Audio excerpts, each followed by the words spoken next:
तो हेलो दोस्तों, आपका फिर से स्वागत है मेरे चैनल साफ्लेक्स पर। इस एपिसोड की शुरुआत में क्विंग कहता है कि अगर टैंक फैमिली के पास गट्स नहीं है तो मैं उन्हें दे दूंगा, और जिसके पास करेज नहीं है उन्हें मैं करेज दे दूंगा। ये फैमिली जो है वो भले उसमें अभी स्ट्रेंथ ना हो, पर मैं जो हूँ वो उन्हें स्ट्रेंथ दे दूंगा। और तभी वो लड़की कहती है, अच्छा ठीक है, तुम जो है जो करना चाहते हो करो, मैं जो हूँ वो अब एक जगह बैठी रहूँगी और देखूँगी इस शो को। और मैं चाहती हूँ कि सबसे पहले तो अपनी जो पॉइज़न है उसको हटा दो। और क्विंग कहता है कि ये पॉइज़न क्या तुम्हें इसके बारे में पता है? वो लड़की कहती है हाँ, इसका नाम वूशा है। क्विंग कहता है वूशा? और वो लड़की कहती है क्या तुम जो है वो मुझे थोड़ा सा चेक करने दोगे? और तभी वो लड़की जो है वो क्विंग का पल्स चेक करती है और वो कहती है कि हाँ, ये वूशा ही है। ये जो है वो बहुत ही ज़्यादा डेंजरस मार्शल आर्ट टेक्निक है। जो क्विंग, तुम जो है वो एक कल्टिवेटर हो, तो इसीलिए मार्शल आर्टिस्ट होने के बाद भी तुम्हारे लिए जो है इसे डिफेंड करना बहुत ज़्यादा मुश्किल होगा। तभी क्विंग कहता है क्या तुम जानती हो इस टेक्निक जो है वो कैसे काम करती है? और वो कहने लगती है ये जो टेक्निक है वो इंपीरियल कैपिटल के द्वारा जो है कंट्रोल की गई थी, डेड मैन को कंट्रोल करने के लिए। और क्विंग कहता है हाँ, क्या ये काम एम्प्रेस ने किया था? तभी वो लड़की कहती है क्या तुम जो है वो सीधे सीधे ये बातें करना बंद करोगे? तुम्हें पता है ना कितनी डेंजरस बातें हैं। क्विंग कहता है क्या कोई ऐसा रास्ता है जिससे मैं वूशा से डील कर सकूं? तभी वो लड़की कहती है कि हाँ, जो चीफ पैलेस की जो वूशा जिन्होंने बनाया है, मुझे लगता है कि तुम्हें उनकी ज़रूरत है। तुम्हें जो है वो इंपीरियल कैपिटल में जाके जो यंग लेडी है उन्हें ढूंढना होगा, वो तुम्हारी मदद कर सकती है उसे ढूंढने के लिए। क्विंग कहता है जल्दी से मुझे उस मेथड के बारे में बता भी दो अब। वो लड़की कहती है तुम फिर से कह रहे हो, वूशा जो है वो कुछ ऐसा नहीं है जो मैं डिफाइन कर सकती हूँ। ये एम्प्रेस की पास्ट डायनेस्टीज में से एक है। तुम्हें क्या लगता है कि ये पूरी दुनिया ऐसे ही जान जाएगी? और क्विंग कहता है कि हाँ, ये बात भी ठीक है। तभी वो लड़की कहती है वूशा और वैंग चुहैन ये दोनों जो है वो ग्रेट वेपन थे एम्प्रेस के। और क्विंग कहता है ये चीज़ थोड़ी सी जानने लायक लग रही है। अतः वो लड़की कहती है हाँ, तुम जो है वो बहुत ज़्यादा डिसरेस्पेक्टफुल हो हर मैजेस्टी के लिए, और एम्प्रेस जो है इसमें बहुत ज़्यादा गुस्सा होगी। और वैसे भी मैं एक लॉयल मिलिट्री की एनवॉय हूँ, तो तुम जो है तुम्हें ऐसी बातें मेरे सामने नहीं करनी चाहिए, नहीं तो मैं तुम्हें जो है वो पनिश कर सकती हूँ मिलिट्री डिपार्टमेंट के अकॉर्डिंग से। क्विंग कहता है हाँ, मुझे लगता है कि तुम भी जो है वो एम्प्रेस की अभी जो है वो रिस्पेक्ट नहीं कर रही हो। मैंने सही कहा ना? तभी वो लड़की कहती है तुम समझ नहीं रहे हो, जो हर मैजेस्टी है वो बहुत ही ज़्यादा अच्छी मार्शल आर्टिस्ट है, वो इस जनरेशन में सबसे बेस्ट में से बेस्ट है, तो तुम्हें उनसे संभल के रहना चाहिए। क्विंग कहता है कि हाँ, वैसे भी कौन किसे ओपेस कर भी सकता है, वो आखिरकार एम्प्रेस है। वो मुझे नहीं लगता कि वो मुझे मारने के लिए आएंगी, इतनी बड़ी आदमी।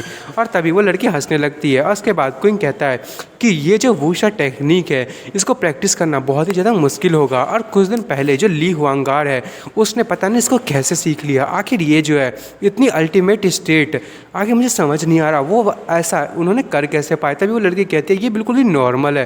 क्विंग कहता है हाँ, ये नॉर्मल है। तभी वो लड़की कहती है हाँ, जो ली फैमिली है उसके पास वूशा टेक्निक जो है वो पहले से मिला होगा। जो एम्प्रेस है वो उन्होंने उनको गिफ्ट के तौर पे दिया था, क्योंकि उन्होंने एक बहुत ही अच्छा काम किया था। और तभी वो कहने लगती है कि पर ये एक उनके लिए बड़ा सा डिसएडवांटेज भी है, क्योंकि इस टेक्निक को प्रैक्टिस करने से जो लोगों की जो लाइफ स्पैन है वो बहुत कम हो जाती है, और उनकी पोटेंशियल भी जो है वो एक टाइम पे जाके रुक जाएगी। उनका टैलेंट आगे जाके कोई काम नहीं करेगा, और कल्टीवेशन भी आगे नहीं बढ़ेगी। एक पर्सन जिसका कल्टीवेशन टेक्निक जो है वो पूरी तरीके से एग्जॉस्ट हो जाती है, उसका टैलेंट और पोटेंशियल वो भी ख़त्म हो जाएगा, और वो एकदम ही अपनी बॉडी को रूइन कर लेगी, और वो मार्शल आर्ट के जो पार्ट है उसको बिल्कुल भी ग्रोथ नहीं कर पाएगी, और वो बिल्कुल भी उस चीज़ को रिपेयर भी नहीं कर पाएगी। और क्विंग ये सुन के थोड़ा सा परेशान होता है। तभी वो लड़की कहती है कि यहाँ पे जो है अब बिल्कुल ही डेड एंड हो चुका होगा उनके लिए, तो तुम्हें जो है वो अब ज़्यादा सोचने की ज़रूरत नहीं है। और तभी मैंगज़ू वहाँ पे एक बॉक्स लेके आती है, शायद उस बॉक्स में वही जितनी भी मेडिसिन होती है वो होती हैं, और वो उसे वहाँ पर रख देती है। और वो लड़की कहती है तुम्हारा जो मेडिसिन है वो तैयार हो चुका है, तो अब मैं तुम्हें बिल्कुल भी परेशान नहीं करूँगी। तुम जो है वो एकदम अच्छी सी चीज़ को ढूंढो अच्छी सी जगह पे, और तुम जो है उस पॉइजन को जल्दी से छोड़ दो। मैं जो हूँ यहाँ से पहले जा रही हूँ, मैं तुम्हारा इंतजार करूँगी गुड न्यूज़ का, प्लीज़ मरना मत। और वो वहाँ से चली जाती है, और मैंगज़ू उसी को देख रही होती है। तभी मैंगज़ू गुस्से में जो है क्विंग को देखती है, फिर तुरंत ही वो मुड़ जाती है, और क्विंग थोड़ा सा निराश होता है। पर मैंगज़ू वहाँ से जाने लगती है, और वो कहती है उससे मुड़ते हुए कि प्लीज़ मरना मत। और क्विंग जो है वो भी एकदम खुश होते हुए कहता है अच्छा ठीक है। और मैंगजू दरवाज़ा बंद कर लेती है और वो बाहर खड़ी होती है। वो कहती है कि प्लीज़ मरना मत, क्योंकि मैं जो हूँ मुझे भी डर लगता है मरने से। और उसके बाद जो सारी की सारी वहाँ पे सेक्रेटरी और उसके गार्ड्स होते हैं, जो मैंगजू वो कहती है कि इस रूम को तुम्हें गार्ड करना है, जब तक चू क्विंग जो है वो किसी को अलाउ ना करे, कोई भी अंदर नहीं आ सकता। वो लेडी कहती है कि अच्छा ठीक है। उसके बाद हमें एक हफ्ते के बाद का सीन दिखाया जाता है और वो फार्मास्यूटिकल्स का सीन होता है। वहाँ पे जो सी की बहन होती है वो एक जगह से दूसरी जगह घूम रही होती है। तभी वो कहती है कि पूरा एक सप्ताह हो चुका है और चू क्विंग जो है वो पूरे सप्ताह से यहाँ पे नहीं आया है। ली फैमिली जो है वो पूरी तरीके से डिस्ट्रॉय नहीं हुई है अभी तक। हमें जो है कम से कम उन लोगों को और परेशान करना चाहिए। और टैंक फैमिली जो है वो नहीं तो हम सबको जो है वो निगल जाएगी। हमारी ये फैमिली की पावर अभी पूरी तरीके से डैमेज हो चुकी है, तो हम अभी तक रिकवर भी नहीं कर पाए हैं। और जो टैंग रोंग है वो एकदम फॉर्म में है कि वो हमें जो है वो किसी भी हालत में डिस्ट्रॉय कर ही देगी। पर चू क्विंग जो है वो मैंगजू के साथ में रह के पता नहीं क्या कर रहा है और इतना टाइम हो चुका है उसको गए हुए। और सी कह रही होती है कि मैं भी नहीं जानती उसकी जो इंजरीज के साथ क्या हुआ है। अब वो मन में कह रही होती है सी कि मैं जो हूँ वो सोच रही थी इतने टाइम से कि जो ये फैमिली है वो अब बिल्कुल भी पोजीशन में नहीं है कि वो जो है वो उससे मैरिज कर सके। अब इस टाइम में मुझे लगता है कि मुझे उसे जाने ही देना चाहिए। मैं वैसे भी उसके लिए अच्छी नहीं हूँ, पर मैं उसके लिए केयर तो कर ही सकती हूँ। तभी उसकी बहन कहती है कि हम जो है वो बिल्कुल भी उसके लिए वेट नहीं कर सकते, हमें जो है वो आगे जाके इस न्यूज़ को स्प्रेड करना होगा। वैसे भी चू क्विंग का कोई न्यूज़ नहीं आ रहा, तो हमें जो है वो एक्शंस को लेना होगा।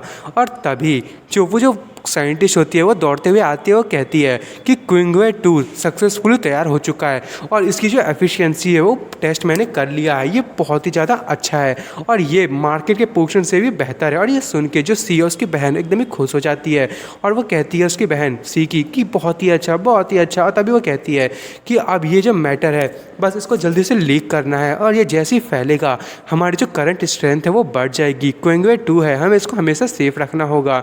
और उसके बाद उन तीनों को दिखाया जाता है, वो तीनों ही एक दूसरे को देख रही होती हैं। और फिर हमें मैंगजू को दिखाया जाता है। जो क्विंग की मॉम होती है वो मैंगजू के पास होती है। वो कहती है मैंगजू जल्दी से मॉम को बताओ कि आखिर चू क्विंग के साथ क्या हो रहा है। और मैंगजू जो थोड़ी सी उदास होती है। उसके बाद हमें कुछ दिनों के बाद का सीन दिखाया जाता है। वहाँ पे जो है वो चू क्विंग की फैमिली आई होती है। वो कह रही होती है कि आखिर तुमने जो है वो मेरे सन के साथ क्या किया। और तो ये मैंगजू कहती है क्या आपको जो चूज किया है उसने नहीं बताया, हम जो है हम शादीशुदा हैं। और ये सुन के वो सारे के सारे फिर से शॉक हो जाते हैं। और उसके बाद वो जो उसके फादर होते हैं चू क्विंग के, वो उसकी सिस्टर को एक जोरदार स्लैप मारते हैं और वो कहते हैं कि ये तुम्हारी गलती है। अगर तुमने ऐसी चीज़ें नहीं की होती तो कभी भी क्विंग जो है उसको फोर्स नहीं होना पड़ता इससे शादी करने के लिए। तभी वो मैरिज सर्टिफिकेट को बाहर निकालती है। वो कहती है मैंने उससे शादी किया है, समझ में आया आपको। और उसके बाद वो दोनों ही उस शादी के सर्टिफिकेट को देख रहे होते हैं। और उसके बाद हमें दिखाया जाता है मैंगजू जो है वो आती है और जो चू क्विंग की फैमिली है उन्होंने उसके लिए डिनर तैयार करके रखा होता है और वो लोग बहुत ही खुश नज़र आ रहे होते हैं। तभी जो चू क्विंग की बहन थी वो कहती है कि अब हम लोग एक फैमिली है, मॉम डैड जो है वो तुम्हें डिनर के लिए बुलाना चाह रहे थे। और उसके बाद वहाँ पर मैंगजू बैठ जाती है और तभी चू क्विंग की मॉम कहती है कि आपसे वैसे भी हम लोग फैमिली है तो हम जो है वो पक्का तुम्हें प्यार और सपोर्ट करेंगे फ्यूचर में।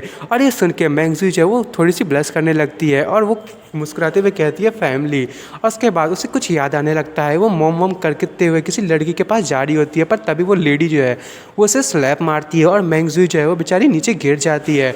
और उसके बाद हमें दिखाया जाता है कि क्विंग के जो फादर हैं वो एक चिकन लेग पीस जो है उसे दे रहे होते हैं। वो कहते हैं बच्चे तुम जो है वो इतने ज़्यादा स्टंट क्यों हो, तुम जो है इसे खाओ, मैं ऐसे ही जो है यूजुअली तौर पे कुक किया है, मुझे फिर भी लगता है कि तुम्हारे टेस्ट को पक्का सूट करेगा।